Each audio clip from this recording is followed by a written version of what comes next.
Welcome back to the Lights Out Podcast, bedtime stories for boys and girls around the world. Good evening, boys and girls. Are you ready for bed? Are you all snuggled up and ready for another Lights Out bedtime story? Good, because you're in for a treat tonight. That's right. In tribute to the creator of Little Miss books and Mr. Men books by Roger Hargreaves, we have a series of 24 stories in 24 hours to make sure that wherever in the world you are, whatever time you go to bed, you have a Mr. Men book to listen to tonight. Book 3 of 24, Mr. Happy by Roger Hargreaves. Once upon a time, on the other side of the world, where the sun shines hotter than here, and where the trees are 100 feet tall, there is a country called Happy Land. As you might very well expect, everybody who lives in Happy Land is as happy as the day is long. Wherever you go, you see smiling faces all around. It's such a happy place that even the flowers seem to smile in Happy Land. And, as well as all the people being happy, all the animals in Happy Land are happy as well. If you've never seen a mouse smile, or a cat, or a dog, or even a worm, go to Happy Land. This is a story about someone who lived there, who happened to be called Mr. Happy. Mr. Happy was fat and round and happy. He lived in a small cottage beside a lake at the foot of a mountain and close to a wood in Happy Land.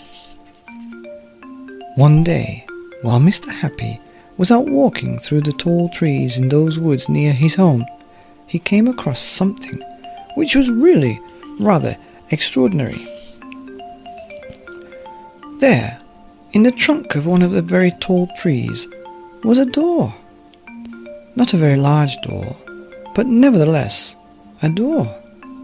Certainly a door, a small, narrow, yellow door, definitely a door.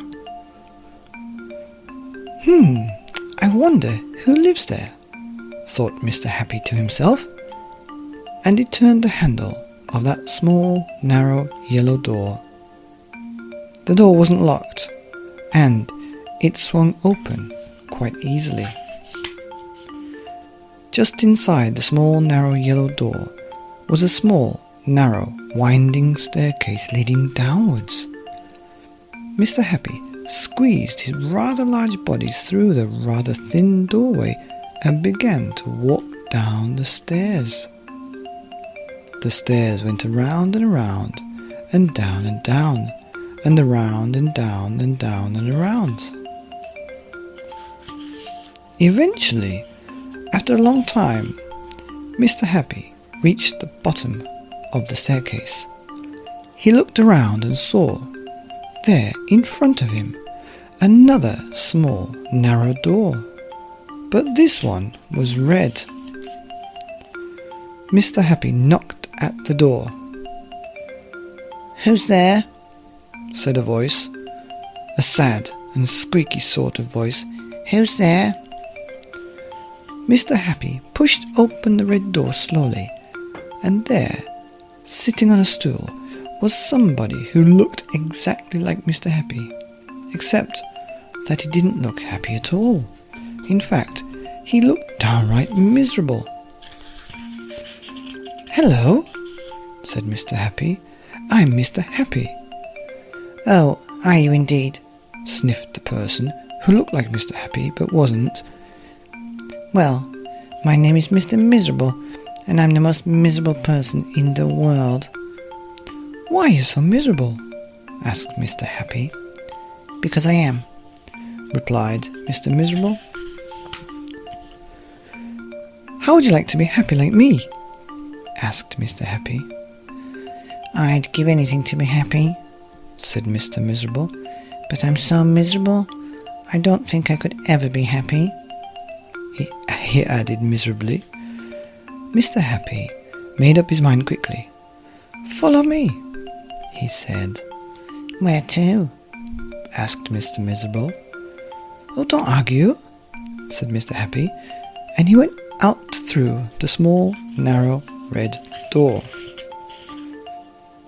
Mr. Miserable hesitated, and then he followed.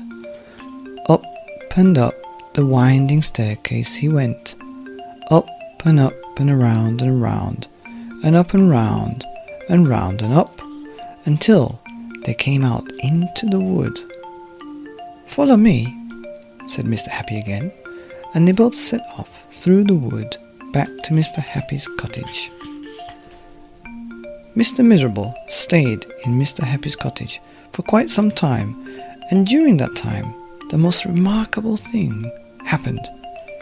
Because he was living in Happyland, Mr. Miserable ever so slowly stopped being miserable and started to be happy.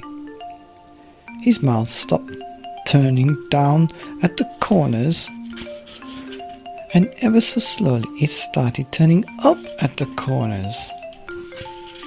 And eventually Mr. Miserable did something that he'd never done in his whole life. He smiled.